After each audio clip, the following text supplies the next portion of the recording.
el doctorado en Ciencias Sociales y Humanas de la Universidad Nacional de Colombia y en colaboración con la Embajada de Francia presentan la conferencia El principio metantrópico y la escuela de plantas, producto de la tesis doctoral sustentada en noviembre de 2022 por Eulalia de Valdenebro en Universidad París 8, bajo la dirección de Roberto Barbanti. Vamos a tener entonces hoy el diálogo de estos dos profesores, del profesor Rolf, que es artista escénico y visual, profesor de la Facultad de Artes, cofundador de Mapa Teatro, gestor de la maestría interdisciplinar en Teatro y Artes Vivas, doctor en Estética, Ciencias y Tecnologías de la Universidad de París 8. Y la profesora Eulalia, artista plástica, botanista, investigadora, profesora de la Facultad de Artes, co-acreedora de la escultura viva nativas por años, de pronto algunas hemos ya visto esa extraordinaria escultura, coeditora del libro Páramos, Arte y Ciencia con el Instituto Humboldt y la Universidad de Issens, doctora en Estética, Ciencias y Tecnologías de la Universidad de París, con el eje de investigación estética, ecosofía, doctorado en investigación, creación.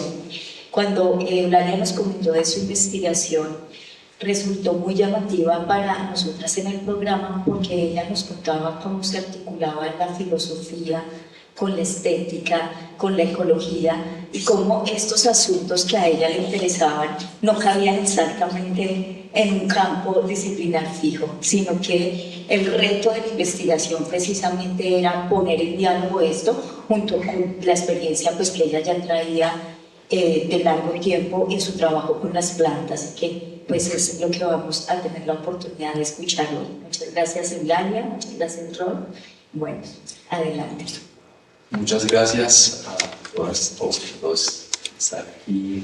Vemos muchas caras que no son conocidas, cómplices del trabajo que ha hecho Eulalia durante tantos años, cómplices de trabajo, cómplices de vida. Entonces, pues es un bonito encuentro de complicidades.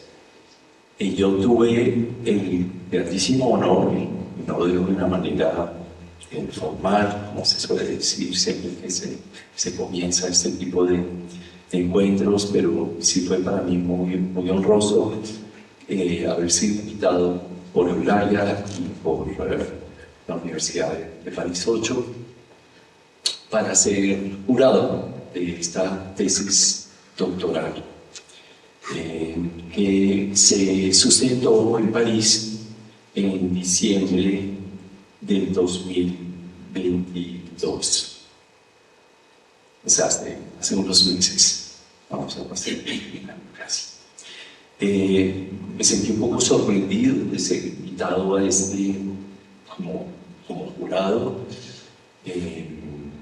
Mi trabajo no se ha desarrollado de la mano de las plantas ni del mundo vegetal, a pesar de que tengo una afinidad personal grande por este mundo vegetal, que es para mí un mundo extraño, un mundo con el cual se establecen relaciones que no pasan como por toda la racionalidad y el tipo de encuentros y relaciones que se establecen con el mundo y particularmente con estos otros mundos. Entonces, no siendo, digamos, de este campo, no habiendo estudiado particularmente o nada, este universo, me sorprendió mucho ser invitado. Luego supe que hacía parte de un conjunto muy variado de personas que participarían como juradas y jurados de esta tesis. Y entonces ya empecé a encontrar un cierto sentido en una diferencia, en una comunidad muy heterogénea, pues podía tener algún sentido una mirada también foránea, extraña, o de cierta extrañidad respecto a este campo específico. Y me encontré pues primero con el director de tesis de Eulalia, el profesor Roberto Barbanti, que es filósofo y artista sonoro, y quien ya desde allí me sorprendía que esta personalidad hubiera acogido tan rápidamente en un encuentro que ellos tuvieron previamente en París, en una presentación de Eulalia en París, una empatía muy rápida, muy inmediata, y que propició después también, ¿no?, tu entusiasmo y su entusiasmo.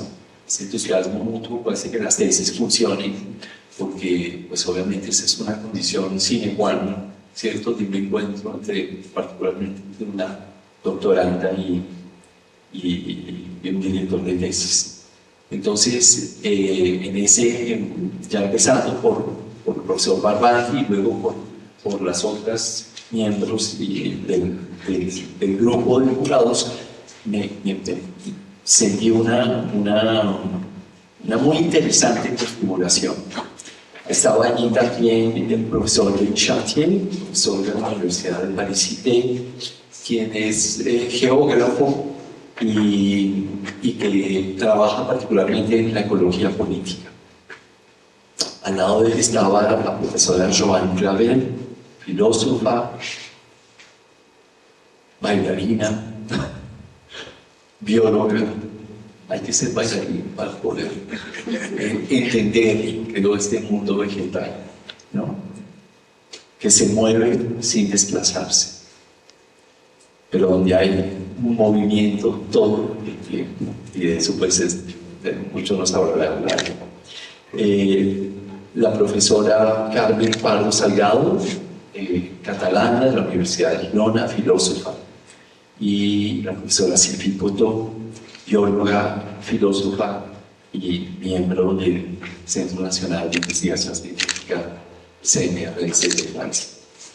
Entonces, en medio de esta configuración peculiar, muchos científicos y filósofos, estaba yo como invitado, como artista. Estaba recordando el día que le propuse a Rolf ser jurado. En realidad, la primera pregunta que le hice es: ¿qué relación tenía con el paro? Había, pues, por supuesto, un colega, una amistad, una admiración, pero para mí era muy importante que entre los jurados hubiera alguien que conociera el páramo, porque una de las propuestas principales que yo hice en esta investigación fue localizarme. Y cuando Roberto me propuso hacer doctorado, yo le dije: yo no quiero vivir en Francia porque allá no hay páramo. Yo estoy muy implicada con estos ecosistemas desde hace rato. Y me dijo: tranquila, haz de allá.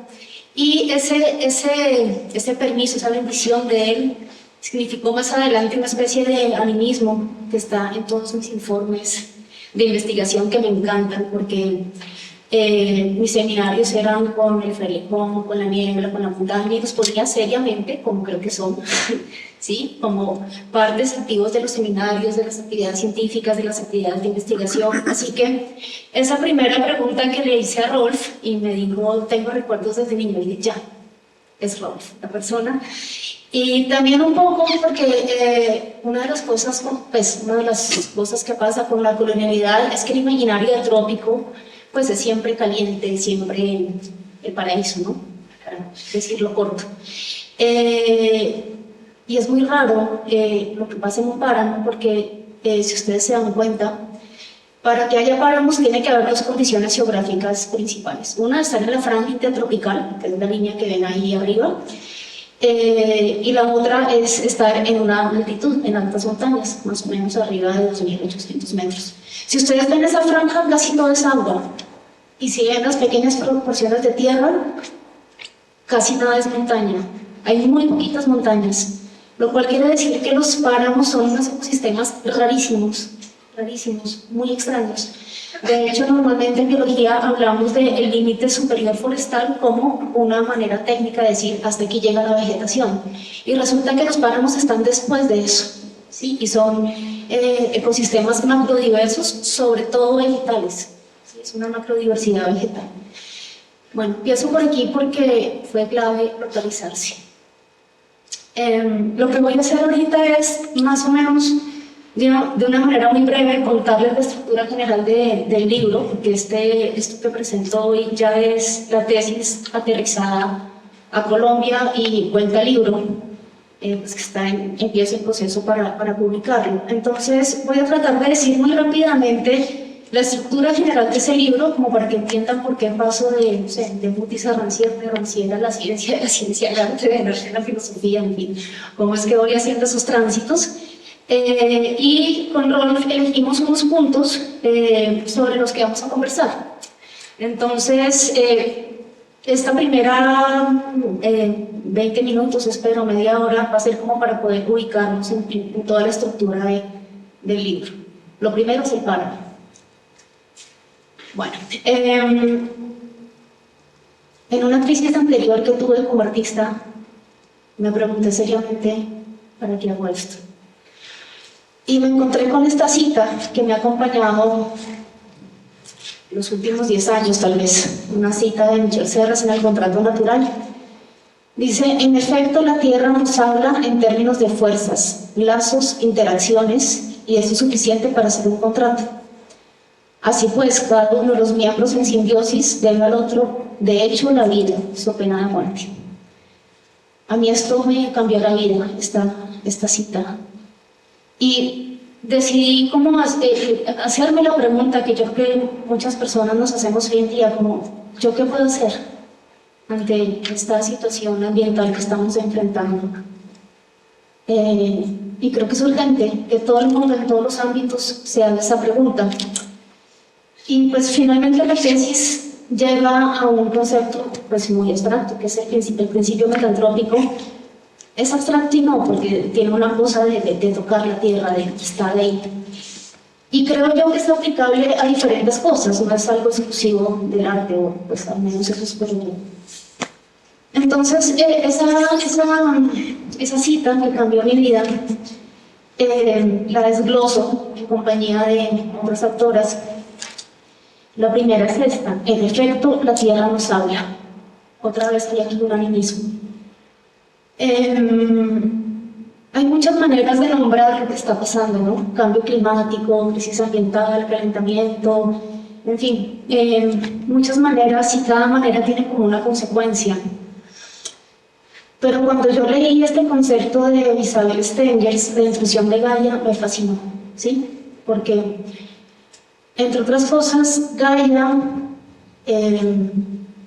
si recuerdan, es un titán, es antes de que los dioses tuvieran forma humana, es un poco descarnada, desalmada, no le importamos, ¿sí?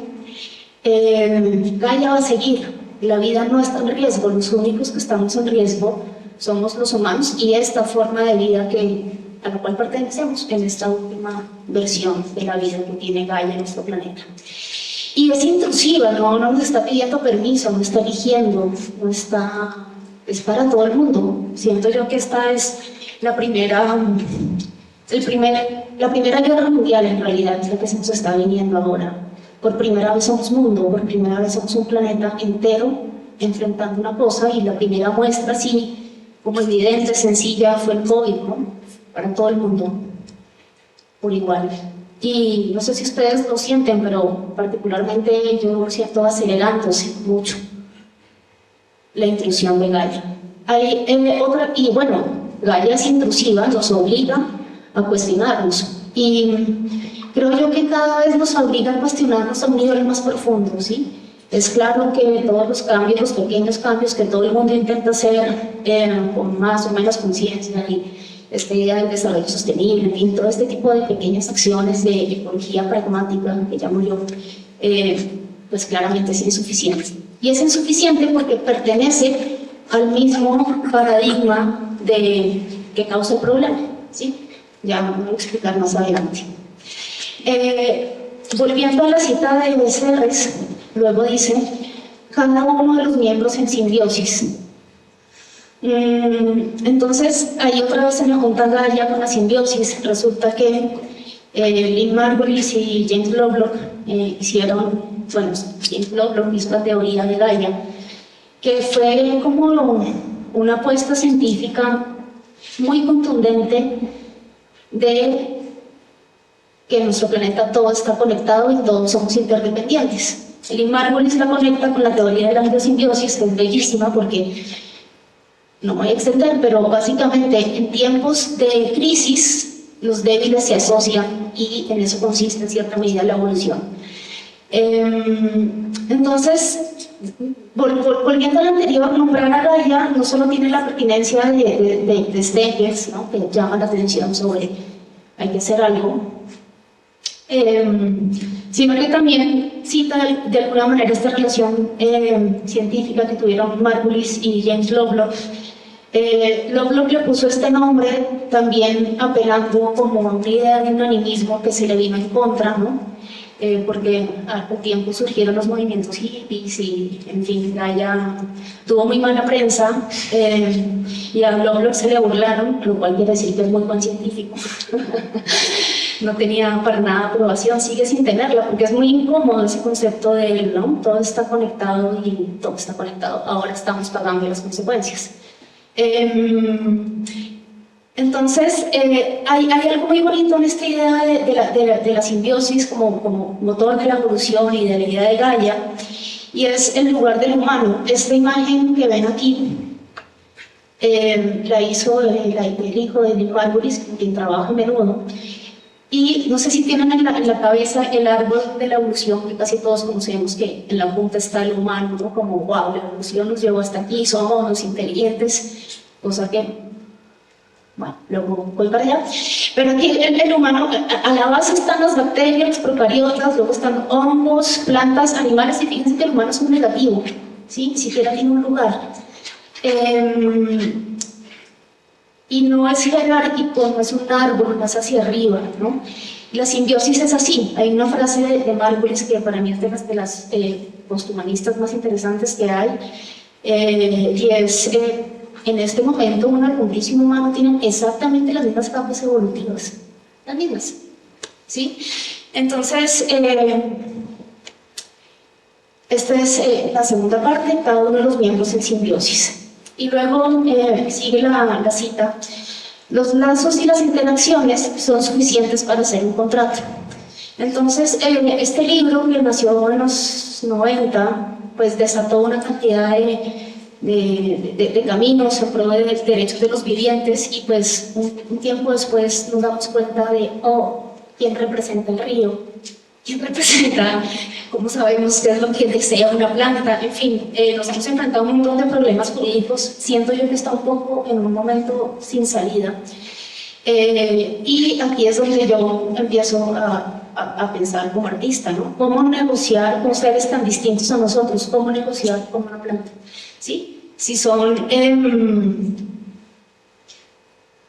para hacer un contrato estamos muy entrenados en hacer contratos en diferentes humanos, entre humanos, ¿no? Y si pensamos esto como círculos concéntricos, pues está así el hombre blanco europeo, ¿sí? Luego está bien si las mujeres, está bien si los niños, está bien si los indios, y cada vez vamos ampliando, vamos a los animales, ¿sí? Pero, ojo, los que se parecen a nosotros, los que son susceptibles de ser peluche, los que sabemos que sienten porque lloran, en fin.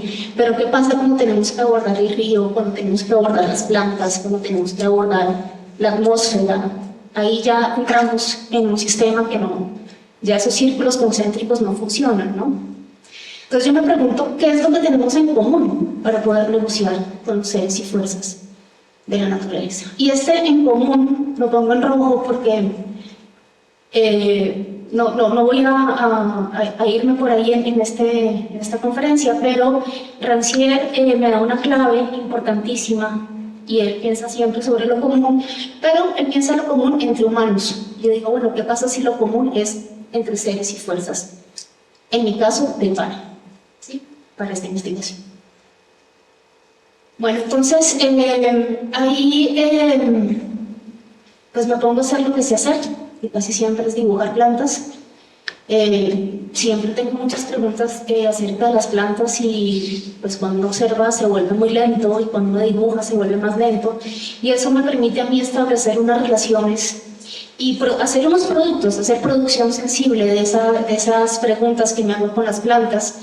Me doy cuenta que eso genera una manera de conocer que empieza por dejarme interrogar por las plantas, ¿no? Como, no sé, el fraile, ¿por qué tienen todas esas hojas que nunca se le caen? ¿Sí? O porque tiene como esas antenas, o no sé, ese peluche. es de peluche, en fin, yo de verdad me meto a un bosque para el proyecto en vías foráneas y me puse a perseguir las enredaderas dentro del bosque, pero esta planta, ¿qué es lo que hace? ¿Cómo es que se mueve dentro del bosque? Y de verdad me meto ahí y de verdad tengo muchas preguntas como muy infantiles a la larga, muy, ¿esta persona qué? ¿Listo? Hay otra cosa que he aprendido de interrogarme con las plantas y también de los árboles. Es una frase que se ha vuelto recurrente en mi trabajo y es: la vida hace lugar, ¿sí? En parte las plantas, como no se mueven, botan sus desechos al suelo y van haciendo la vida hace lugar. Y las prácticas artísticas así lentas, localizadas en un lugar, van haciendo también la vida y van configurando mi vida. Entonces, es así como esa interrogación que me plantea Michel Serres, o es una sentencia su pena de muerte, ¿sí? Me lleva a ir buscando otros autores que me van nutriendo. Bueno, voy a entrar rápidamente en la estructura de la tesis, ya para empezar a conversar con Rolf. La tesis tiene tres capítulos. El primero se llama Las paradojas de Mutis.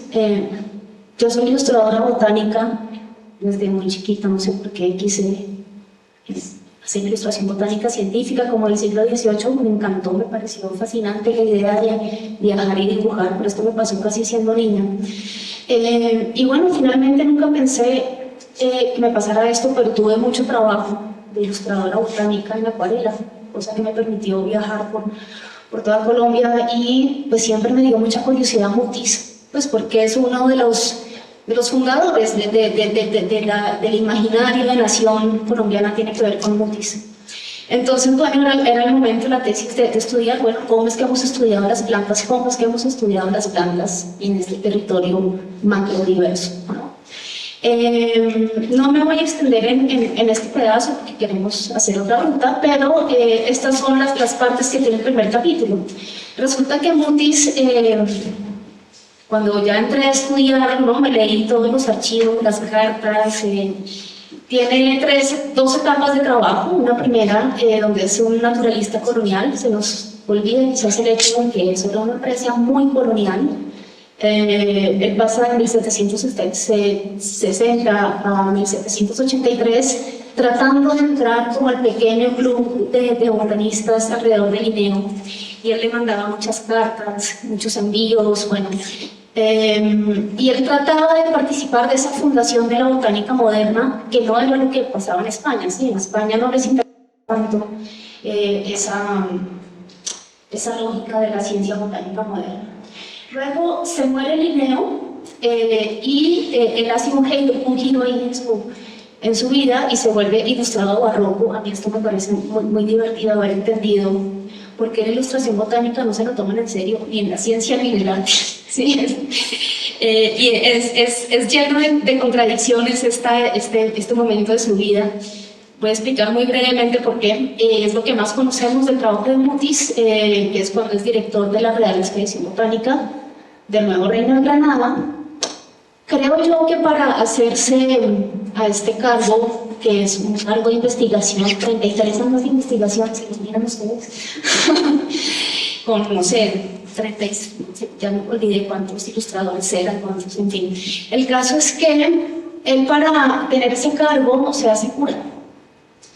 Y eso significa distanciarse justamente de lo que pasaba alrededor del Linneo y de la fundación de la estética de la ciencia botánica moderna. Y al hacerse cura es como si lo poseyera el espíritu barroco, porque cree sinceramente que la representación es una manera de conocer, que es totalmente contrario a lo que pasa en las ciencias. Bueno, me devuelvo. ¿Cómo conocen los botánicos las plantas? ¿Sí? Ellos hacen unos productos, producción sensible.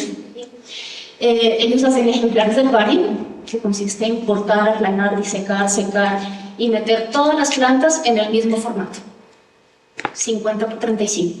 Luego hacen una descripción técnica con unas palabras así muy precisas. Luego eso pasa a pares académicos. Eso no ha cambiado nada en 300 años, muy poquito. Pasa a pares académicos, todos se ponen de acuerdo, si sí, si no, si pertenece aquí, si pertenece allá. Dicen sí, y cuando dicen sí, se publica Y en esa publicación viene la ilustración botánica. ¿Listo? Entonces, la ciencia botánica produce estas tres imágenes, son productos sensibles, que el ejemplar de pan es la prueba científica. La descripción es como la cosa técnica, y luego está la ilustración botánica, que viene a ser como el certificado de certificado de propiedad. ¿Listo? Yo sé que no es tan común ver esto, pero estos son los ejemplares del barrio. Estas son las pruebas científicas de las plantas. ¿Sí? Es un poco impresionante porque estén todas siempre en ese formato blanco. Además limita un montón, por ejemplo, una hoja de una palma que mide 3 metros, pues jamás va a caber aquí. Un cactus gordito jamás va a caber aquí. Un rizoma que ocupa kilómetros jamás va a caber aquí. Entonces empieza ya a prescindir este mundo vegetal que es fantástico. Y Mutis hace una cosa que es rarísima, y es que hace ilustraciones de ejemplares de fallo. ¿Sí? Como es barroco, como es católico, así hasta el fondo, realmente cree que las representaciones, finalmente el trabajo de Mutis no sirve para la ciencia. Y son muy impresionantes estas plantas, son a un nivel de imagen y de estilo, son fantásticas, son maravillosas, les decía, con pigmentos. Hay otra cantidad de valores, pigmentos extraídos de acá, otra cantidad de valores asociados a esto, entre otras cosas que hizo una escuela de botánica. Y era tal vez el único espacio de formación en la colonia que no estaba vinculado a la iglesia católica. Eso es muy impresionante. Y como no tenían referentes, les tocó inventarse un estilo.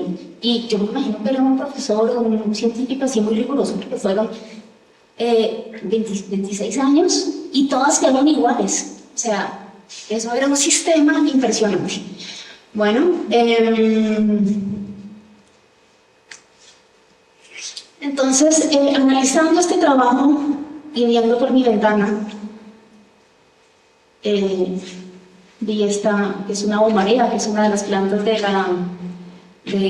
nativas foráneas, y empecé a observar que había una cosa muy rara en esas láminas de Mutis, y empecé a estudiar cómo trabajaban, ¿no? Él era el científico que estaba allá aparte en su estudio, le llevaban las cosas, y él ahí las empezaba a analizar, y yo creo que Mutis nunca se dio cuenta quizás que esta planta colgaba, porque pasa muchas veces, ¿sí? En Europa no hay colibrís, entonces todas las flores están para arriba. Nosotros tenemos muchos colibríes y tenemos muchas flores que cuelgan. Entonces, hay otro apartado que en el libro que se llama Flores que miran al sur, y ahí empecé como a entender y articular qué era la colonialidad del poder sobre el mundo vegetal, que es donde vamos a conversar con ellos. Entonces, en esos gestos y en esa manera de estudiar las plantas, todos son gestos que producen desarraigo en general, ¿sí? No me voy a detener en cada uno, pero fíjense que desde que Aristóteles definió las plantas casi que no ha pasado nada nuevo, ¿sí? Las plantas son esos seres vivos que no se mueven, o que su movimiento es crecer. Si no se mueven, es muy raro que la fundación de la epistemia botánica, el primer gesto que haga es separarlas del entorno, ¿sí? Si las plantas no se mueven, quiere decir que tienen, como siento yo, que tienen un nivel de simbiosis, de asociaciones, de estrategias brutales con el lugar que hacen, ¿sí? Que cada vez sabemos más de lo que pasa en los hongos, de las asociaciones simbióticas, de cómo son, producen el clima, son sensibles, en fin, están en el lugar más que ningún otro ser vivo, ¿no? Y es muy raro que la ciencia botánica lo primero que haga es separarlas, aplanarlas, cortarlas y meterlas en un formato blanco. A mí eso me parece rarísimo. Y me parece rarísimo sobre todo porque se nos olvida el hecho que estamos vivos. Todos los demás seres vivos dependemos de las plantas. Las plantas hacen el oxígeno, hacen la atmósfera, ¿sí? Hacen posible la atmósfera y hacen posible que la energía del sol circule por el resto de los cuerpos de los vivientes, ¿no? Es algo que sabemos desde el colegio, pero parece que lo ignoramos todos los días. A mí esas dos cosas me aterran, sinceramente. Luego vamos a abordar con Rolf este punto, que es la colonialidad del poder sobre el mundo vegetal. ¿Sí? No sé si a veces uno ve en el periódico como descubrieron una nueva especie de orquídeas. Ahí hay todo un tema en el que yo lo que hago es analizar qué es la colonialidad del poder, que normalmente la vemos como de unos pueblos a otros, y me doy cuenta que pasa lo mismo con las plantas. Eso lo abordamos más adelante con Rodolfo. Luego, el segundo capítulo, yo tomo las maneras de conocer de la botánica, que es producir una ilustración botánica y un ejemplar de herbario, y lo hago con un frailejón y conmigo.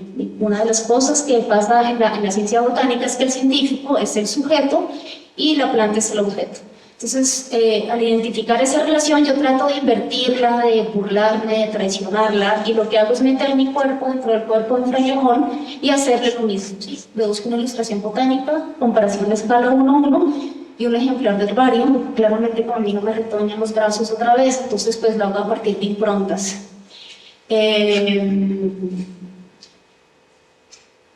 Entonces, esta es una de las obras, es escala 1:1, es un frailejón hecho con acuarela, me demoré como un año largo haciéndolo, in situ. Ahí por dentro ven un poco mi figura sugerida.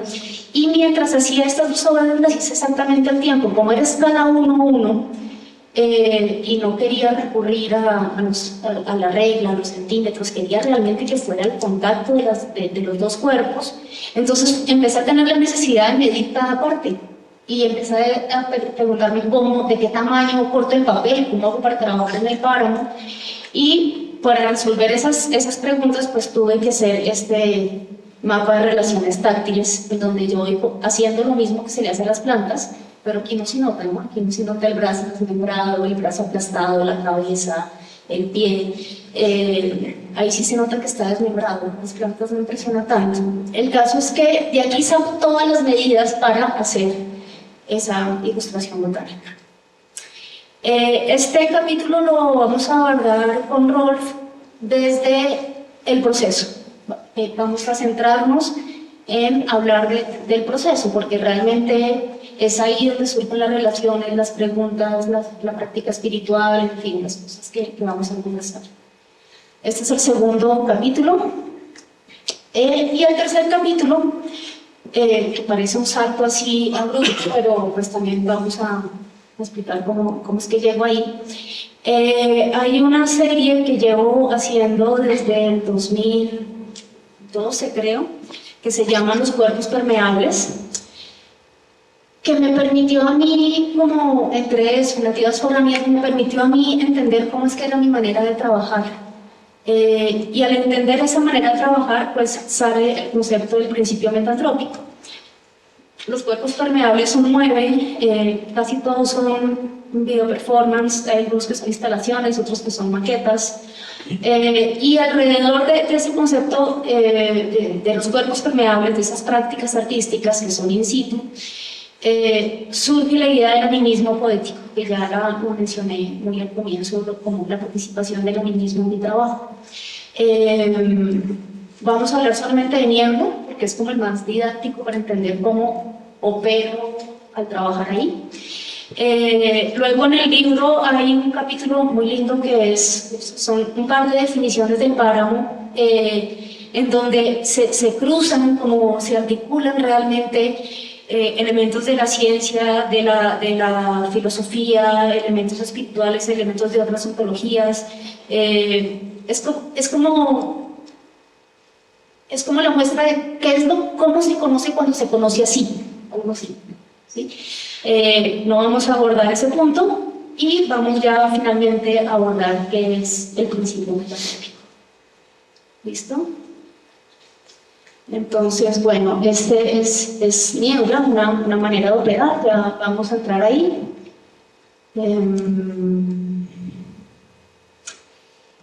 Y no sé si concluir con esta definición. El principio metantrópico.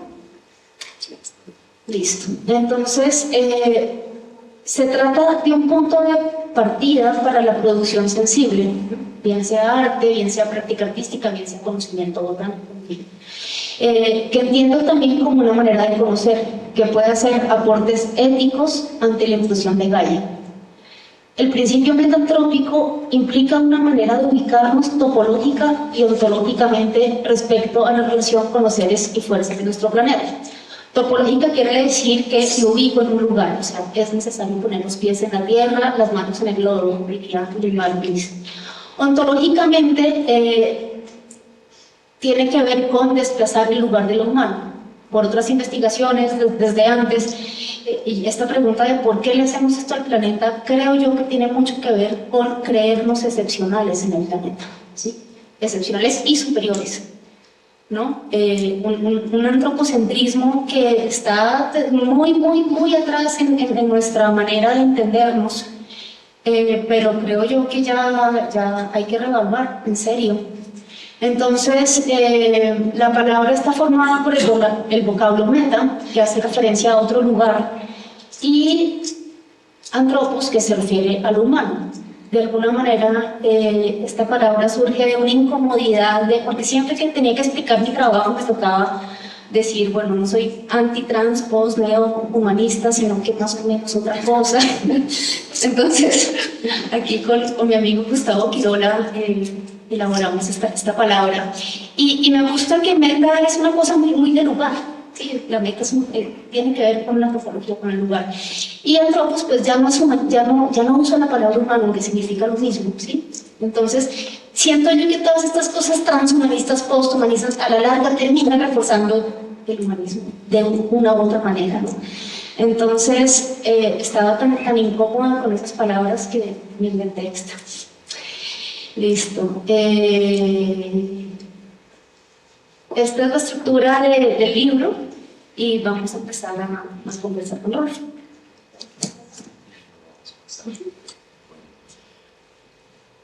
Una de las anécdotas que puede pasar desapercibidas en este encuentro de especialistas que han leído y escuchado atentamente la sustentación que hace todo su proceso de trabajo regulario. Tiene que ver, me hizo a mí ver el sentido también de que yo pudiese estar allí como un testigo. Eulalia, como les contó ahora, me preguntó si yo había estado en un par. Por fortuna había estado en muchos países y había siempre una fascinación por el mal, que es para nosotros y en nuestra memoria cultural un lugar, básicamente un lugar, ¿no? Un lugar imaginario, un lugar de unas potencias, pero que era de alguna manera también escuchado en otros ámbitos, aquí particularmente en Francia, de una manera exótica, páramo y sobre todo esta figura del fraile, ¿no? Entonces, en algún momento alguien, una de las jurados que sí, preguntó, pero ¿por qué tan especializado? Tienes una investigación tan rica, ¿por qué tan especializado esa mata, ese frailejón? Y yo quise intervenir allí y puse de alguna manera para introducir esta idea de lo colonial y del ejercicio de la colonialidad en todos los ámbitos de la vida. Quise traer el ejemplo de un árbol que yo había visitado esa mañana antes de ir a la sustentación, que queda en el corazón de París. Era un árbol que yo había conocido en los años 80 y aquí yo saludaba cada vez que iba a París. Ese árbol es un olmo. El olmo era un árbol emblemático de París. El Medioevo estaba colmado de olmos y el olmo tenía por sus características de ser un árbol que propicia lo comunal. Era el árbol donde se reunían todas las plazas donde había olmos. Generalmente eran plazas donde se congregaban personas, no se reunían personas. y el olmo fue desapareciendo en París. Después vinieron pestes, después vinieron, bueno, poco a poco fue desapareciendo el olmo. Yo no hice la historia exacta, pero sí sabía de ese olmo en París. Entonces, pues ellos parecían un poco sorprendidos porque no conocían ese olmo, que era el único olmo, el último olmo que había en París, es el último olmo. Aquí tenemos un olmo en la Universidad Nacional, un único olmo que vale la pena visitar. ¿Y por qué traigo esto a colación? Porque precisamente este imaginario exótico de este mundo tropical, el que ni siquiera nos es conocido por sus verdaderas características, porque no estamos en un mundo tropical, estamos en una zona subtropical y hay especificidades propias que luego Eulalia pues, ha estudiado y que ha permitido justamente conocer de primera mano el comportamiento y la singular vida y existencia de esta comunidad de frailejones, porque el frailejón nunca está solo, el frailejón es una comunidad, es un lugar comunal. Entonces, pensé que el inconsciente colonial, que desde Frantz Fanon hasta Sueli Ronig, que nos acompaña mucho aquí, somos seres producidos por ese inconsciente colonial. El inconsciente colonial tiene un impacto sobre todo en el inconsciente, obviamente lo dice, pero en ese lugar donde el deseo produce, donde el deseo está activo y donde los afectos se mueven. Pues me parece importante pues que todos nosotros, y en la historia particular de Eulalia, hay una historia colonial. Y a mí me parece supremamente interesante cómo desde una biografía, desde una historia familiar atravesada por ejercicios de colonialidad, Eulalia hace todo este trabajo. Es un trabajo muy íntimo, muy personal, en esa esfera justamente de los inconscientes coloniales, de ese círculo de la familia, para luego ir transformando todas esos impactos, esas huellas, esas improntas del inconsciente colonial en unas formas de relación con ese otro mundo, que es el mundo vegetal. Y allí pues obviamente ella no lo explica mucho, pero eso está muy presente en la tesis y para mí fue una de las cosas que quise también subrayar, es que uno de los valores fundamentales de este trabajo es esa figura que Barthes llamaba no de la biografía o de la autobiografía, sino del biografema. El biografema como algo que permitía una tensión entre la biografía íntima y la biografía colectiva, entre ese yo íntimo y ese yo más colectivo. Y que en esa tensión, en ese arco, entonces era que las biografías se ponían en resonancia. Entonces, quisiera que pudieras hablar un poquito de esos tránsitos, de ese inconsciente colonial, hasta llegar a ese trabajo que tú haces, observando y pudiendo detectar ese concepto de colonialidad de poder ejercidos en el mundo vegetal, que suena como una cosa, es decir, hasta el inconsciente colonial humano, más o menos podemos como conversar, pero ¿qué es eso de la colonialidad del poder ejercido sobre el mundo vegetal? Bueno, resulta que A mí me interpela mucho el hecho de tener este aspecto. Me interpela todos los días, alguien me recuerda o me pregunta si soy de acá o no. Y me hace pensar en mi familia, en mi origen. Tengo varios ancestros en formato óleo y bronce.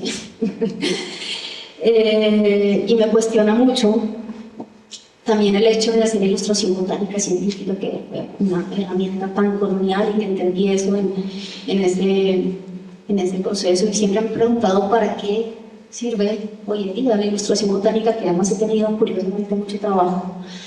Entonces, atravesada por todas estas preguntas, pues me puse a estudiar qué es la colonialidad del poder. Y me di cuenta de esa lista que les mostré antes, me di cuenta de algo que fue muy impresionante. Y es que lo que se le hace, la producción del concepto de raza, es exactamente lo mismo que se le hace a las plantas, que es desarraigo, ¿sí? Entonces, los pueblos que fueron esclavizados, colonizados, se les quitan sus atributos de lugar, ¿sí? Sus atributos culturales, sus atributos de identidad, y se les unifica bajo un color, ¿sí? Negro, indio. Y es curioso, pero es exactamente lo que se le hace a las plantas, se las desarraiga, ¿sí? Se las mete en una categoría que rompe todos los vínculos locales. Entonces, cuando yo me di cuenta que mientras estudiaba esto, decía, es exactamente la manera en que los científicos estudian las plantas, empecé a darme cuenta que cada uno de esos gestos que tenemos para estudiar las plantas producen desarraigo, ¿sí? Y de alguna manera esto que me interpela a mí sistemáticamente genera en mí un dolor, que es un dolor también de desarraigo, de no lugar. Y normalmente hablamos mucho del racismo, pero también existe racialización, ¿sí? También existe atribuir a las personas cosas por su color. Y el dolor que hay en nuestro país, o en los países que fueron colonizados, es un dolor que está igual por todo el mundo, por todas las personas, ¿sí? Hay unos casos con más o menos violencia, más o menos interpelación, más o menos, pero el dolor es generalizado, y eso también pasa con las plantas. No sé si respondí. Bonito que trajeras a colación esta figura que después hiciste en los cuerpos permeables, ese ritual en esta figura. A mí me parece importante que la nombres de ese botón. Bueno, ya nos desordenamos, pero en uno de los cuerpos... Eso nos va a pasar sí, con las formas de trabajo. Bueno, en todo este proceso que no es tan lineal para nada, hice uno de los cuerpos permeables. Yo tomo una mancuerna de mi bisabuelo, que era general de la República, y la fundo, la vuelvo una bolita y la devuelvo una laguna. En parte porque en todo este proceso fue para mí muy importante acompañarme de dos taitas que han sido como compañeros y maestros, y me enseñaron que si no entro y pido permiso al páramo y no tengo unos gestos de escucha y todo sale mal, ¿sí? Y para volver a la ilustración botánica, ese año y medio que estuve haciendo el frailejón, buena parte del tiempo estaba dedicado a estar lista y entrar en diálogo con esa planta, y eso generó, digamos, en todo el proceso una relación, y de ahí emergió una práctica espiritual. Lo espiritual en mi trabajo yo lo entiendo como algo del cuerpo, ¿sí? Algo totalmente localizado en el cuerpo, algo inmanente. Y tiene que ver con eso, con esas maneras de estar y de reconocer y hacer relaciones en el lugar. Entonces podemos entrar a hablar un poquito de ese proceso de construcción, de todos esos pasos que hiciste para llegar a esta producción, esta poiesis. que es un proceso que por un lado tiene una dimensión extensible, ¿cierto? Hay una enorme acumulación, ¿cierto? En la extensión de toda suerte de experiencias, de experimentos, de elementos, pero también hay toda suerte de intensidades a lo largo de ese proceso, ¿no? Con momentos de intensificación muy fuerte en algunos de los aspectos que ibas encontrando. Esa forma de poner el cuerpo es algo que quiero llamar la atención en esta forma de producción de conocimiento y en estos procesos de investigación propios del arte, donde no se trataría de un trabajo de campo etnográfico, antropológico, botánico mismo.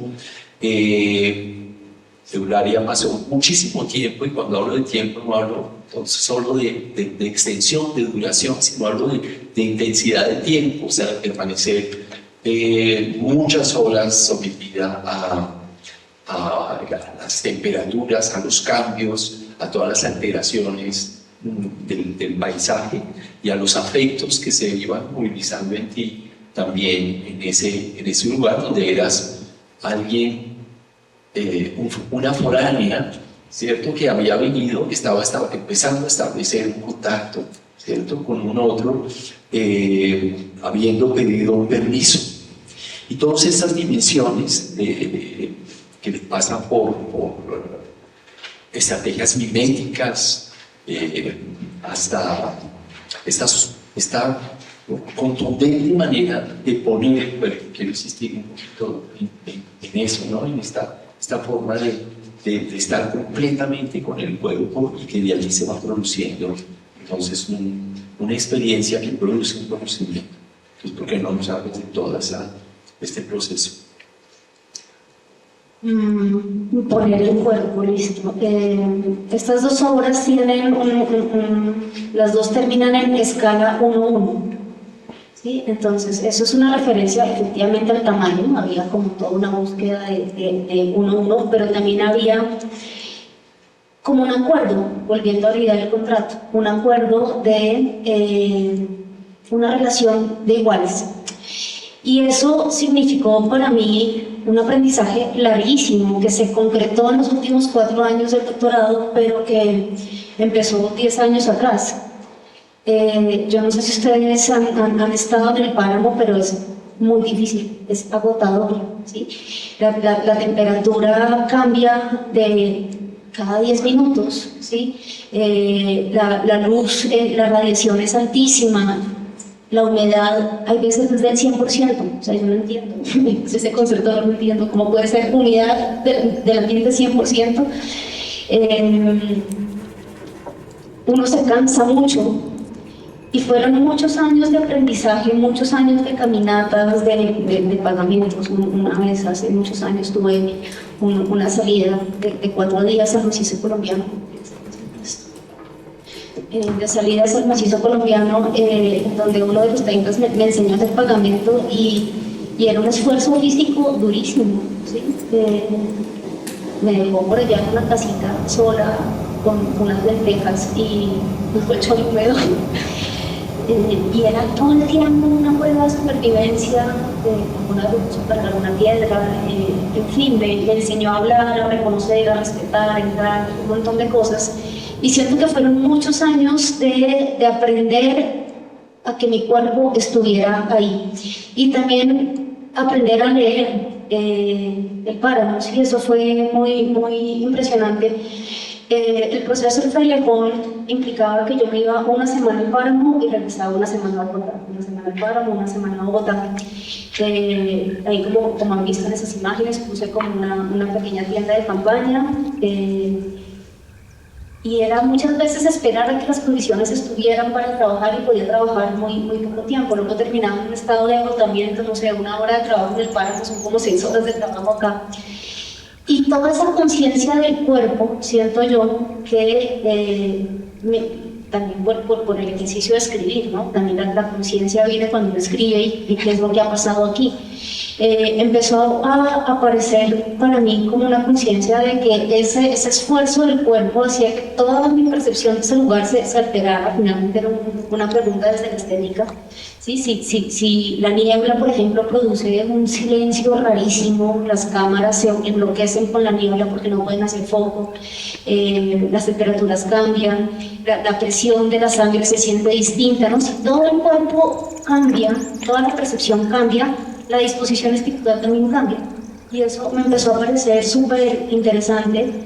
Y esa disposición espiritual me permitía a mí comunicarme con los seres y fuerzas del páramo. Y sin esa comunicación no hubiera podido escribir esta tesis. Lo primero que digo en la tesis es gracias al páramo por susurrarme esta tesis. Porque fui muy poco a bibliotecas, por ejemplo, ¿no? Cuando yo llegaba de esas temporadas en el páramo, llegaba y empezaba a escribir. Luego fue un proceso de ordenar eso que escribía casi que en automático. Y una de las cosas que he entendido que es hacia donde quiero apuntar la escuela de plantas es que el cuerpo aprende, o sea, el cuerpo sabe, uno aprende en todo el cuerpo. Una de las herencias de la hegemonía moderna, ¿no?, es creer que la inteligencia se sitúa en el cerebro. No, la inteligencia se sitúa en el cuerpo. Yo creo que una de las consecuencias más tristes del COVID es ver que los estudiantes ahora no tienen cuerpo. A mí me impresiona muchísimo, no lo saben usar. Y ahí radica la inteligencia y el conocimiento. Cuando estaba en la acción de los cuerpos permeables, finalmente configuré un pequeño grupo para registrar.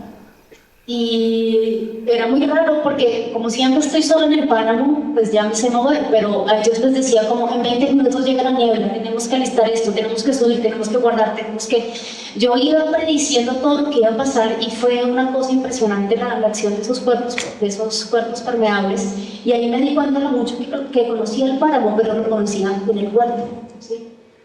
Porque toda mi percepción se había alterado y yo ya sabía leer esos signos. Tu percepción, pero yo diría sobre todo tus sensaciones, ¿no? Los afectos, como los efectos de las fuerzas de las ecologías físicas, mentales, ambientales estaban allí produciendo todo tipo de efectos, ¿no?, sobre tu cuerpo. Tú no estabas sola, estabas rodeada por esa comunidad de frailejones, en medio de frailejones. Tienes algunas de las acciones donde incluso tú del mismo tamaño que ellas desapareces y vuelves a aparecer. Bueno, y ahí entonces tú utilizas, ¿cómo piensas tú esta noción de común, de comunal en este ámbito? Bueno, pues lo que tenemos en común todos los seres vivos es el agua. Hay una definición de Lynn Margulis que me encanta, que es: nacen, crecen, algunos se reproducen, danzan y mueren. Que ella haya metido en su lista de acciones que definen los seres vivos danza, quiere decir que hay una dimensión estética en esa definición. Y también es como que eso nos permite como ayudarnos a borrar un poco con esa excepcionalidad de lo humano, ¿no? Voy a empezar a girar hacia el ciclo metantrópico, que se nos acaba el tiempo. Entonces, yo me hago la pregunta: ¿cómo hago para hacer producción sensible en donde el humano se haya desplazado? Todo este ejercicio con el frailejón me hizo como hacer una gran conciencia de esas relaciones con los seres y fuerzas del páramo, pero al final yo veía esas imágenes y había una suerte de decepción, ¿no? Es como, ahí están la ilustración y el mapa, pues como jugando con todo ese lenguaje tan del siglo XVIII, pero yo veía que ahí no estaba lo que me había pasado, ¿sí? Esa experiencia espiritual, esas relaciones, ese ser permeado no estaba. Y entonces eso me llevó también a completar la serie de los cuerpos permeables, porque finalmente las plantas son cuerpos permeables, ¿no? Ellas están quietas y se dejan atravesar por los seres y fuerzas del lugar que hacen. Y es una serie que yo había empezado hacía muchos años atrás, precisamente por una pulsión, por un deseo de meterme en el cuerpo de un fraile, como dijo un fraile, como se meta en mi cuerpo, así que un deseo erótico de que eso pasara. El primer cuerpo permeable fue eso. ¿Cómo hago para ser parte de esta comunidad? Hice unos ejercicios de danza contact que me ayudaron como a perder la voluntad de mi cuerpo. Dije, aquí pasa algo, ¿no? Porque cuando pierdo la voluntad se desplaza mi lugar de humano, si no estoy controlando las cosas que hago. Y empezar a reflexionar sobre ese desplazar el lugar del humano es lo que me lleva finalmente al principio metantrópico. Esa es una imagen de uno de los videos del que vamos a hablar, que es Niebla. Entonces yo ahí empiezo a pensar, bueno, ¿cómo es que se hace un dibujo? ¿No? ¿Cómo es que se hace una producción sensible, un artista? Me voy a lo más sencillo de todo, que es el dibujo, que es donde más segura me siento. Bueno, el dibujo tiene un papel, un lápiz. El lápiz es una barrita de madera que tiene grafito por dentro. Y me empiezo a hacer la pregunta, ¿cómo hago para que la niebla dibuje? Me estoy saltando un montón de términos y historia anterior de la construcción de los cuerpos permeables, pero esa es la pregunta, ¿no? ¿Cómo desplazo el lugar de lo humano, el lugar del artista creador que formaliza, que hace el dibujo, que representa, que todo lo que había hecho con el fraile? Entonces, lo que hago es llenar mi mano de grafito, poner una tela con goma arábiga y extender mi mano y dejar que ese grafito caiga sobre la tela.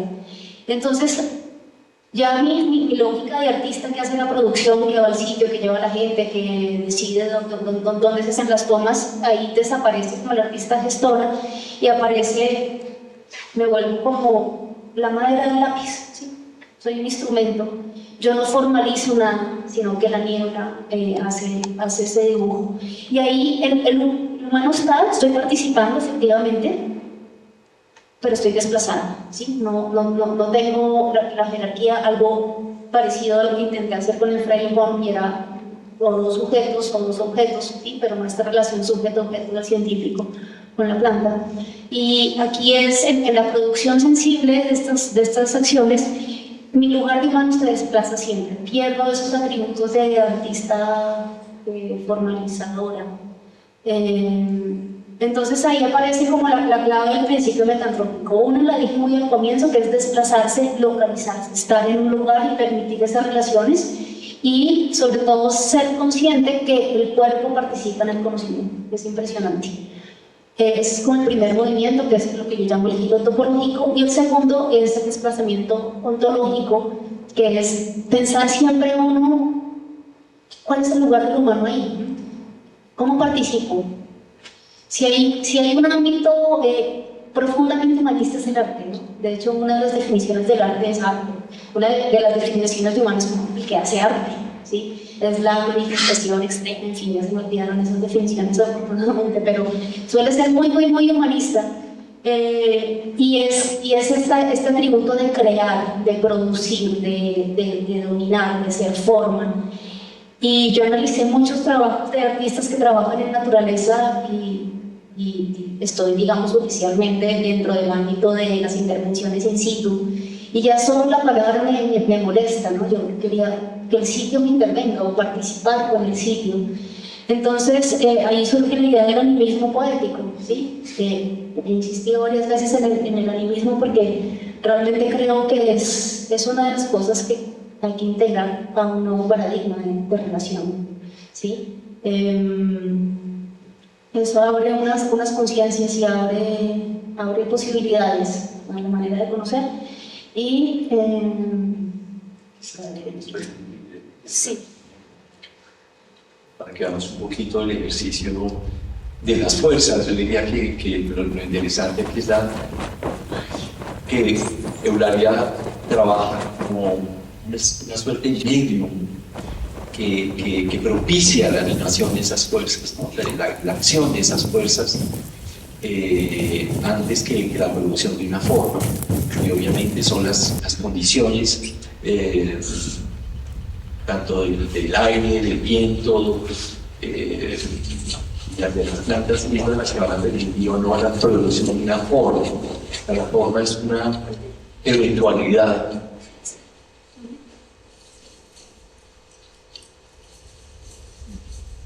Bueno, esta es una versión pues muy corta del video. El video dura como 8 minutos, lo pueden ver después si quieren. Ahí lo que estaba haciendo era aplicando goma arábiga sobre esta tela. La goma arábiga es el aglutinante de las acuarelas, que es además con lo que trabajo en botánica, que es sensible a la humedad, ¿no? Se activa y se desactiva con el agua. Cuelgo esa tela ahí en ese acantilado, que es como una especie de garganta, o sea, la persona que me estaba filmando estaba en otro acantilado similar al otro lado, y espero a que empiece a subir la niebla.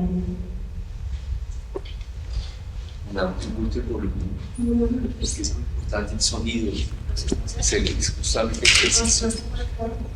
¿No? Sí. Ahí estamos, le bajaste. Porque esa es una de las fuerzas principales de este trabajo, ¿no? A lo que está pasando. El sonido de esta que todo de la niebla. Ese es un poquito.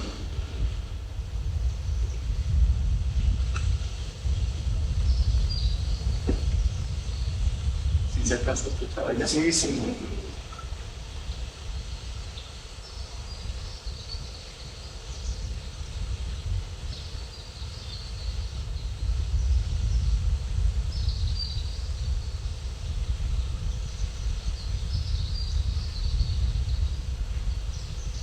Esa línea, por ejemplo, de la mano, es una cosa hermosísima, un acontecimiento efímero, potentísimo.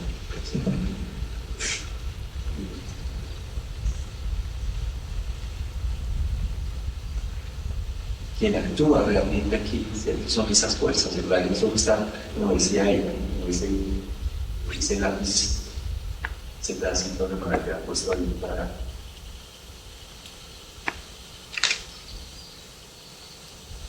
ser movilizado por el movimiento local de la nación y produciendo todas las opacidades, los momentos de aparición y desaparición de lo que podría ser una forma, ¿no? También una forma que aparece y desaparece.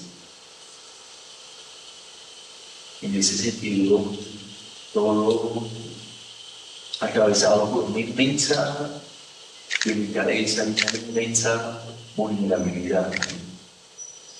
Es allí también un distinto, profundo respeto por esas condiciones, ¿no? Después, esa comunidad de Santelponas se abre a conversar contigo.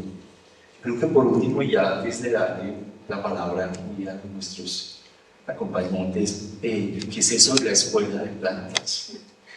Es un proyecto muy antiguo que tiene un devenir que ya se ha estado construyendo desde hace varios años. Bueno, pues resulta que cuando acabé el doctorado, yo dije como, o sea, la conclusión de toda esta investigación es, no sabemos conocer las plantas. Normalmente el conocimiento de plantas está asociado a cómo se usan. Y si la fundación de la ciencia botánica hace esto, realmente me sorprende que no las sabemos conocer en cuanto a lo que ellas son, ¿sí? Las sabemos buscar muy bien, pero recientemente están empezando las primeras investigaciones de inteligencia vegetal y es como, ¡oh! Tienen inteligencia. No hay manera que haya un ser vivo sin inteligencia y sin sentidos, ¿no? Tienen unos sentidos extrañísimos. Las plantas están cuestionando el concepto mismo de individuo, ¿no? Porque lo que ha pasado con las plantas es que las hemos estudiado como supereditadas a lo animal, ¿sí? Porque es la definición negativa de lo animal. Y muy recientemente están creando nuevas categorías que rebasen esas ideas, por ejemplo, de individuo, es una de las más interesantes. Y cuando estaba volviendo un libro, la tesis se llama Una epistemia vegetal posible, dije, bueno, pues uno los libros los aterriza con palabras más concretas y me di cuenta que lo que llevo haciendo en toda mi vida de artista es dejarme interrogar por las plantas y aprender de ellas un montón. ¿Sí? Me interpelan a muchos niveles, fuertemente a nivel espiritual también, como que reclaman una coherencia que a veces no es tan fácil de sostener. Como por ejemplo a mí Látigas Foráneas me hizo salirme de las galerías, ¿no? Y de las convocatorias, que fue un trabajo, tuve un vivero durante 4 años, 5 años de enredaderas nativas. No hay peor negocio que tener una enredadera, pasaba muchas horas desenredando esas plantas. Y claro, no cabía en ninguna convocatoria, no cabía en ninguna parte, en ninguna galería no cabía, y sostuve este proyecto mucho tiempo. Con el páramo me pasa algo parecido, ¿no? También me expulsa de esos espacios de la institución del arte.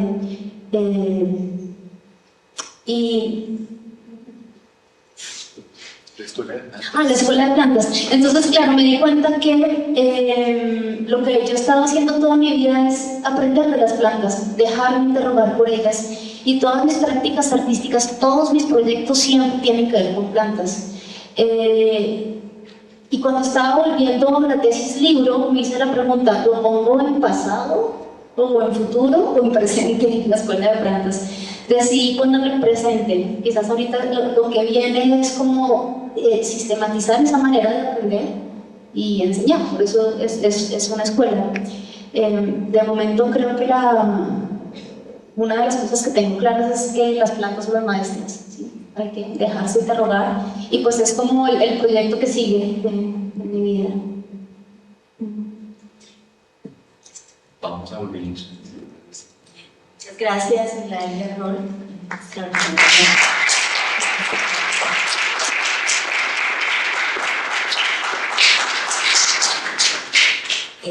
Pasamos entonces ahora a este momento de comentarios, preguntas, observaciones que quieran compartir respecto al trabajo de Eulalia.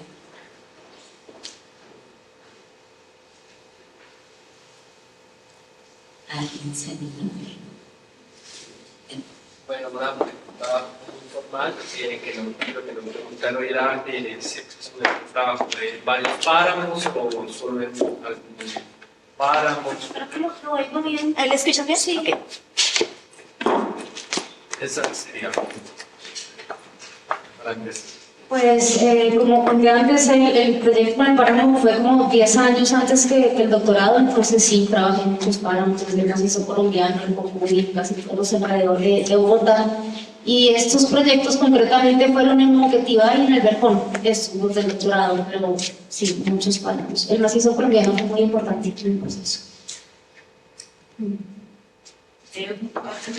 Pues, pero buenísimo, muchas gracias por compartir esta experiencia que en realidad pues siembra una semilla y que como usted lo está también abre un camino para su ingreso aquí en la universidad.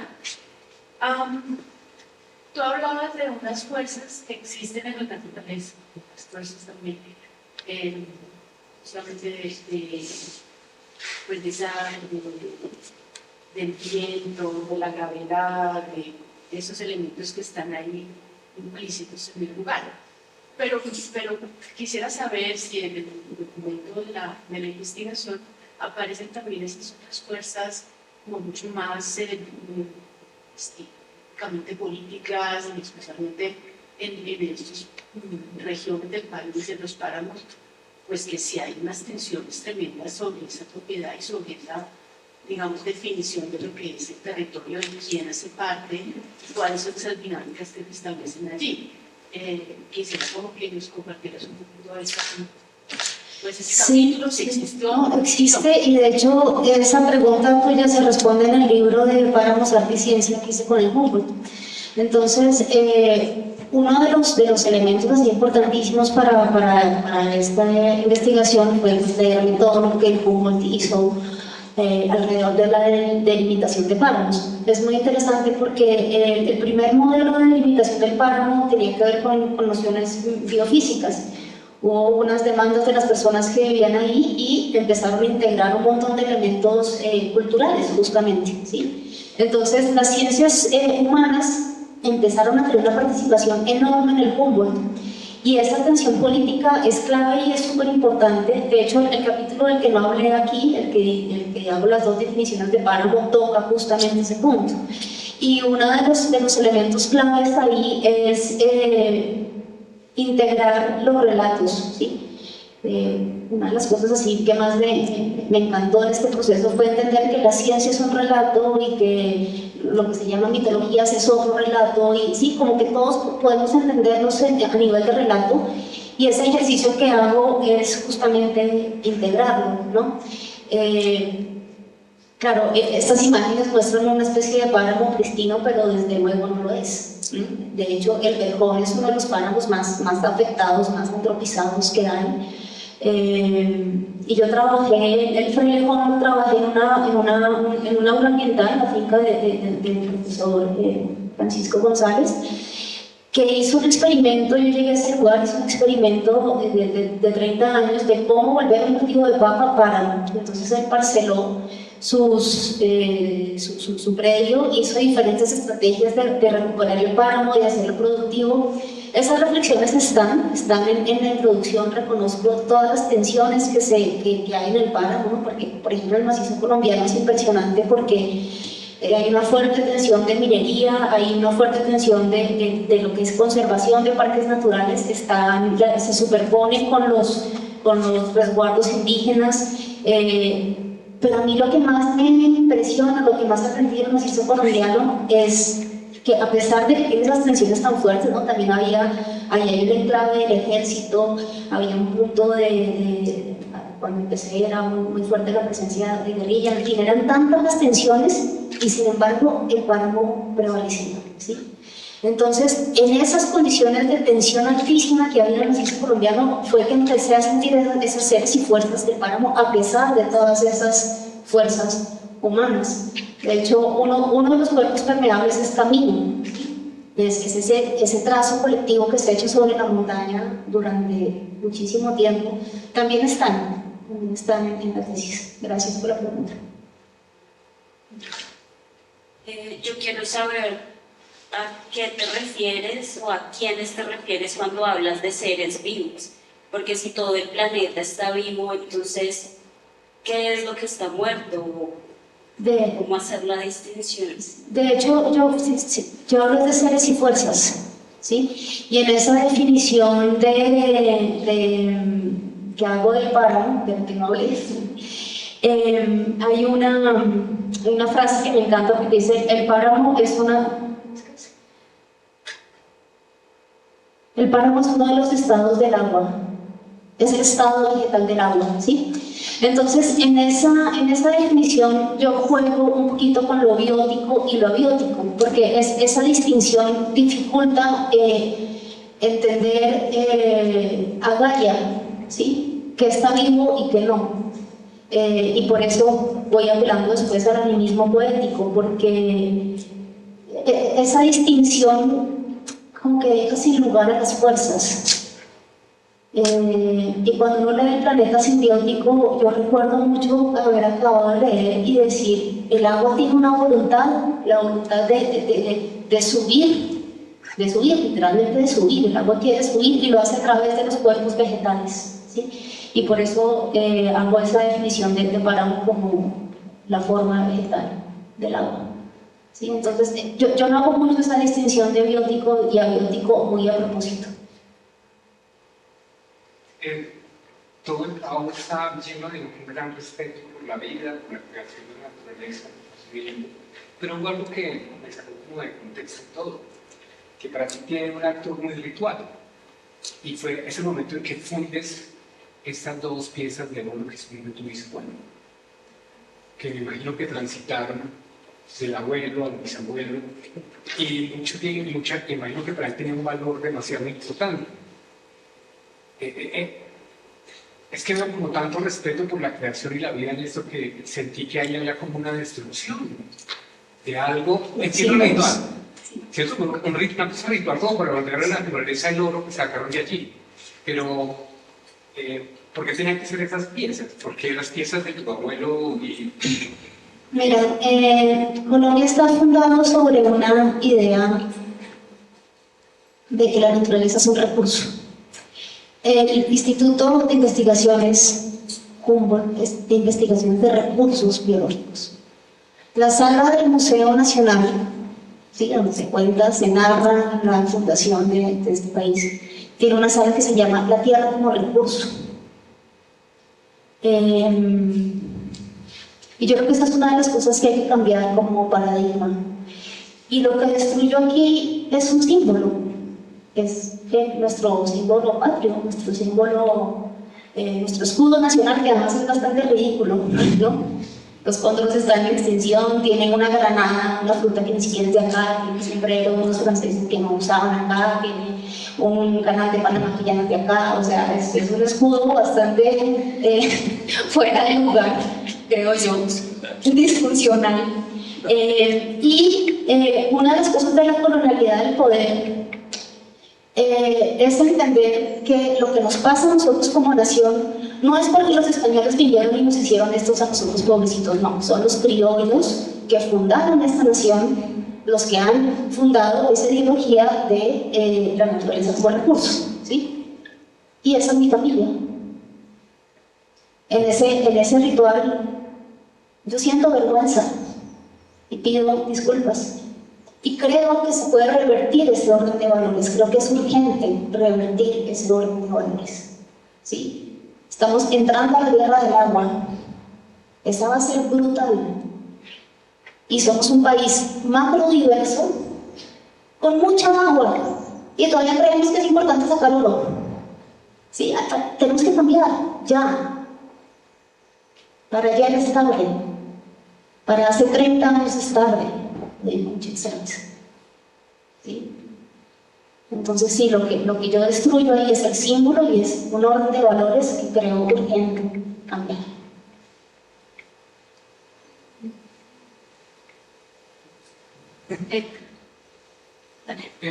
Vale, espero no haber malinterpretado ningún concepto, pero pues usted nos está hablando de nosotros y también usted dice que el páramo y el ecosistema le habla a usted, pero en algún momento este planteamiento de cómo nosotros podemos hablarle al páramo o hablarle a las plantas.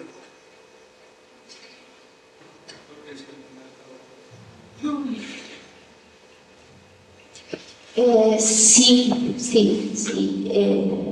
No sé si sea hablar, o sea, necesariamente con un lenguaje, con palabras, pero yo puedo corroborar que sí los seres y fuerzas, particularmente del páramo, reciben la intención con la que uno está ahí, ¿sí? Y para mí es evidente que lo reciben. No tengo manera de probarlo, solo decir que sí. Hay un momento que hay muchos momentos para mí, pero muchos son íntimos, pero hay uno que lo pongo en la tesis y yo tenía que dibujar las flores y claro, las flores están allá, más de 1,60 m de alto, y yo recorría todos los callejones y cómo voy a hacer para dibujar las flores, y todos los días caminaba y dónde me paro y cómo las miro. Y como al tercer día de estar mi problema, las flores voy caminando y de repente una inflorescencia completa estaba en el piso. ¿Por qué? Fue muy raro, fue muy raro. Yo sentí que ese callejón me la dio para que me la llevara y la dibujara. Yo normalmente no arranco las plantas. Casi que para obligarme a estar ahí. Pero hay cosas que son muy difíciles y ahí yo sentí una respuesta, es como la cosa más concreta que puedo decir. Yo siento que sí me escuchó, que yo expliqué mi proyecto, que pasé muchos años tratando de establecer esa comunicación y siento que sí. Tal vez podrías explicar un poquito, aunque ya lo hayas hecho, pero necesitaría yo por lo menos que expliques un poquito en qué sentido un antropomorfismo es metantrópico. Me encanta esa pregunta, gracias. Bueno, yo quería hablar de eso. Es que a los humanos nos queda muy fácil entender cosas que se parecen a los humanos, ¿sí? Es la razón por la cual es más fácil darle derechos a los animales mamíferos que, qué sé yo, a las plantas, de hecho. Y resulta que en 20 años de hacer ilustración botánica, científica, de repente me encontré con una planta que se parece a mí. Que se parece a todos nos pasa, o sea, por eso existe Ernesto Pérez. A todos nos pasa. Esas plantas son muy raras y yo que llevo tanto tiempo trabajando con plantas nunca me había sentido parecido a una planta, ¿sí? Y eso es una potencia política brutal. Por eso trabajo con un framework, porque se parece a nosotros y nos ayuda a entender que ahí también hay un ser vivo y hay unas relaciones y hay todo lo demás. Entonces, claro, llegó un momento en que me metí en un problema muy difícil que de hecho conversé contigo, y es cómo hago para criticar el antropocentrismo a través de una forma humana, a través de un antropomorfismo. Ahí eso empieza a volver como un trabalenguas, pero ¿cómo hago? Entonces lo que hice fue empezar a estudiar que ese antropomorfismo del frailejón no solamente lo identifico yo, ¿no? Eso está desde los indígenas, hay maneras de nombrar los frailejones que tienen que ver con guardianes del agua, no sé, que hay relatos en la colonia que tienen que ver con que los españoles se iban, los ejércitos se iban ahuyentados por esa colonia de personas que estaban ahí y resulta que eran frailejones. De alguna manera sí protegen ese territorio. Es una planta súper simpática, en el sentido de que tenemos simpatía con esa planta, ¿sí? Entonces yo me aproveché de esa potencia que tiene esa forma, y por eso es tan importante que esté al lado del mapa, ¿sí? El mapa de relaciones táctiles. Ya esa forma está desconfigurada, ¿sí? Por eso antes decía, en el mapa sí es muy impresionante, te voy a mostrar eso. En el mapa sí es muy impresionante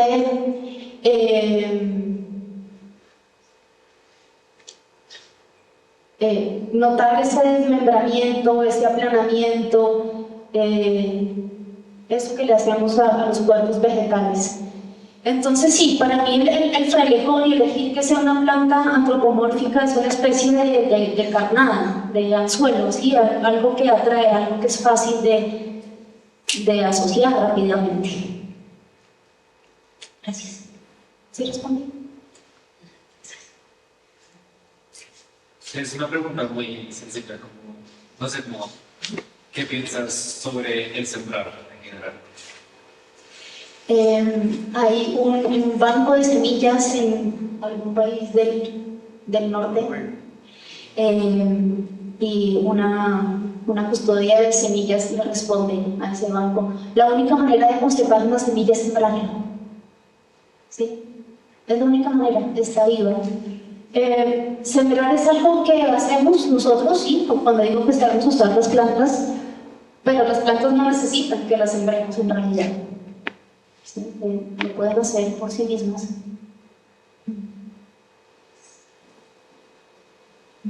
Pero sembrar pan africano, sembrar no es lo mismo, ¿no? O sea, hay un sembrar también políticamente, ecológicamente, sí, fundamental. Quiero hacer una pequeña anotación. Cuando entendí Nativas Foráneas, que brevemente es una escultura viva hecha con enredaderas del bosque andino, ahí nació justamente el concepto de metantrópico. Yo decía, pero ¿yo qué hice aquí? ¿Yo qué hago? Esta escultura se hace a sí misma, está viva, todos los días cambia. Y claro, noté que yo siempre regreso del bosque con semillas en los bolsillos. Y las semillas tienen eso, ¿no? Las semillas tienen pelos, tienen ganchos, tienen zanzúas, tienen cordones rojos, son dulces para que los animales se las lleven.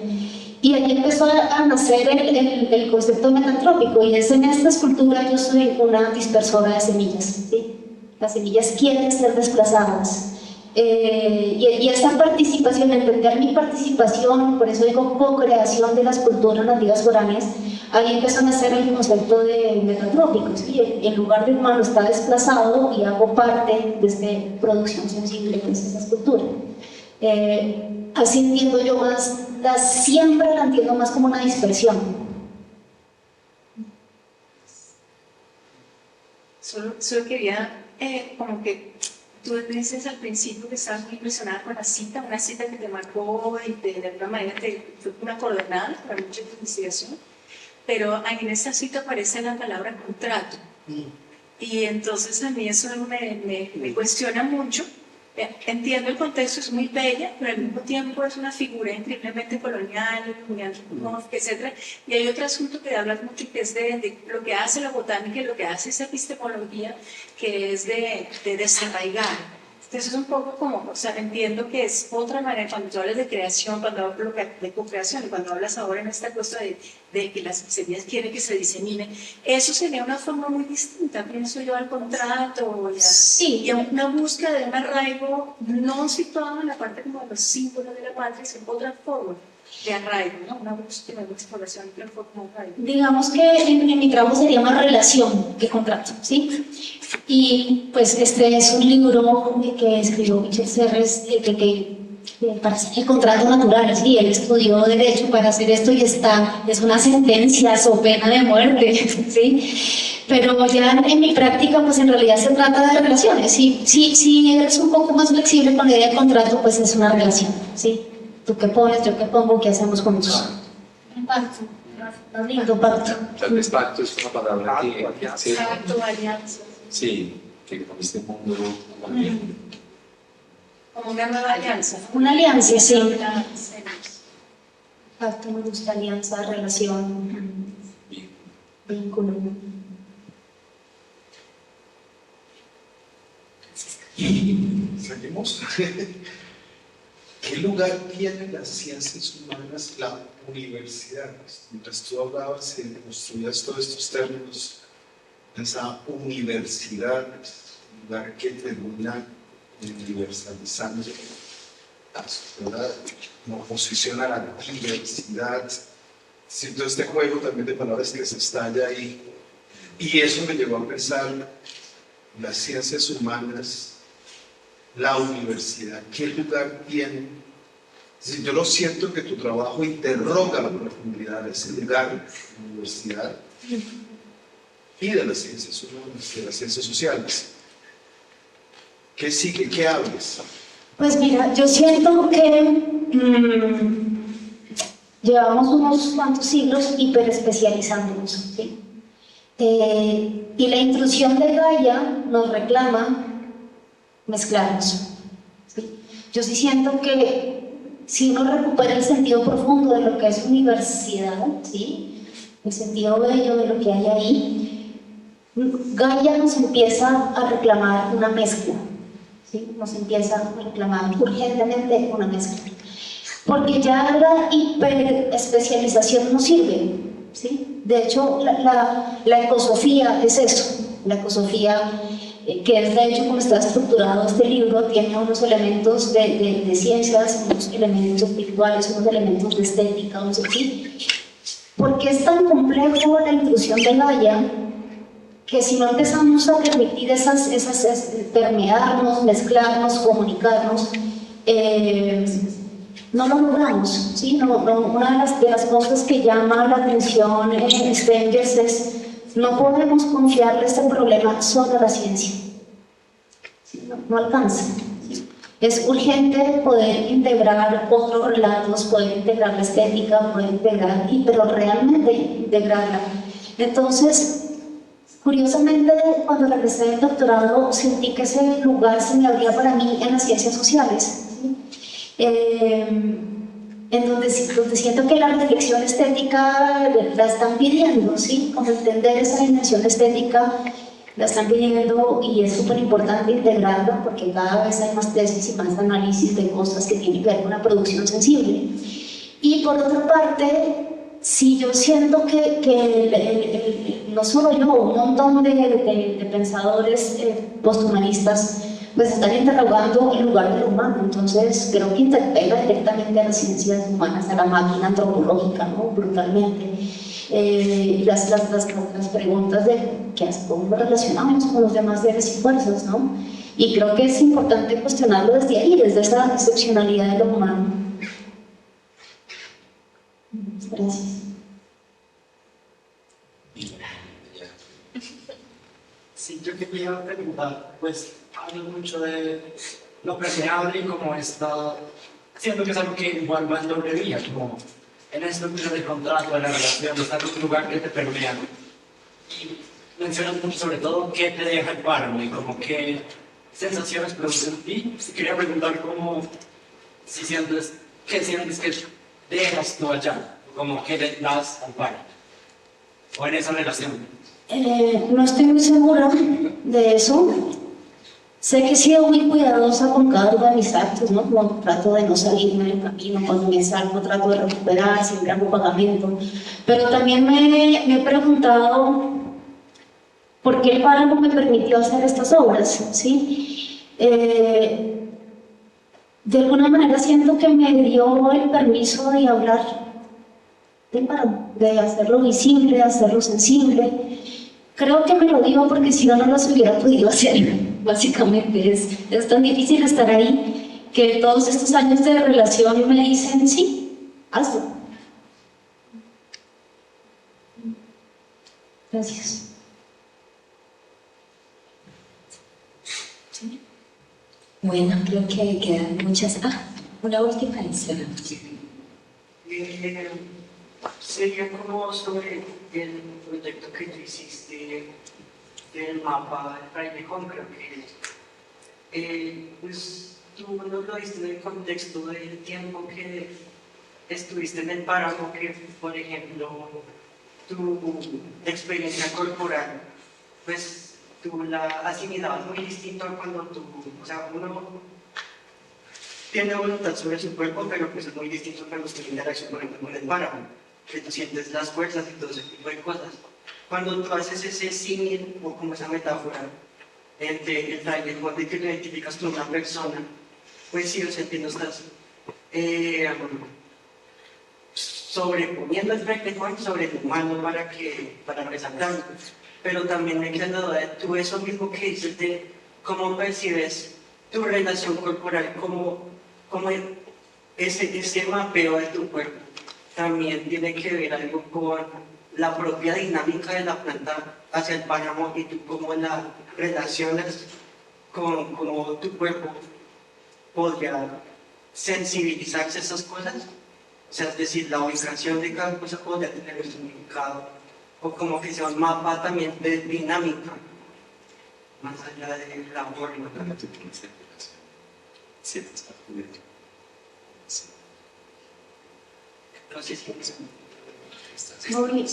No entiendo muy bien la pregunta, pero voy a hablar de uno de los gestos de este mapa, que es tal vez mi gesto favorito.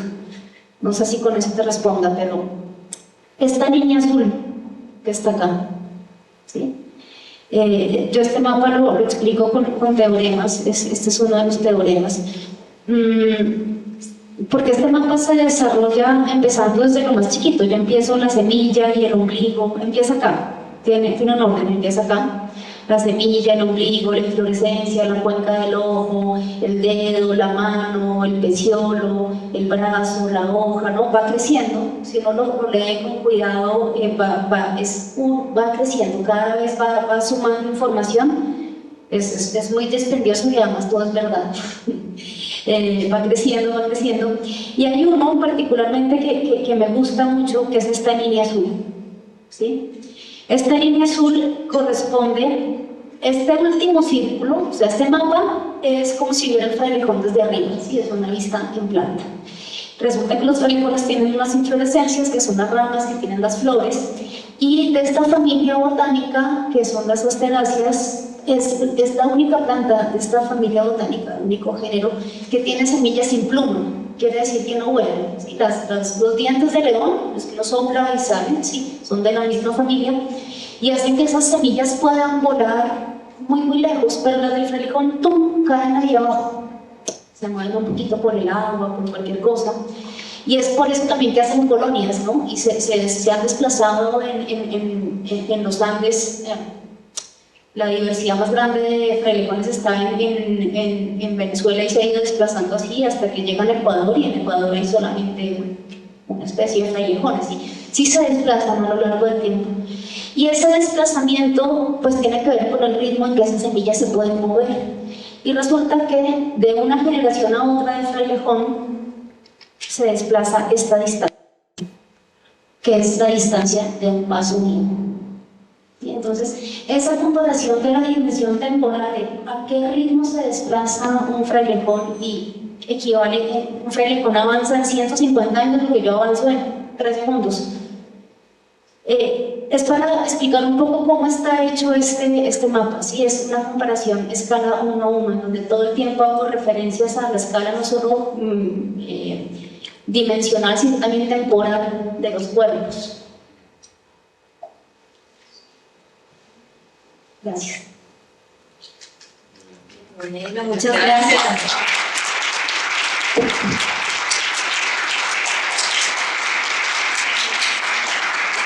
Felicitaciones a Brian, extraordinario trabajo. Bueno, seguiremos conociendo más de lo que viene haciendo. Ella tiene su página también en la que pueden consultar a detalle varias de las obras que ha hecho ya pues en su carrera artística, que lleva súper bien. Gracias. Gracias por venir a todos. Muchas gracias.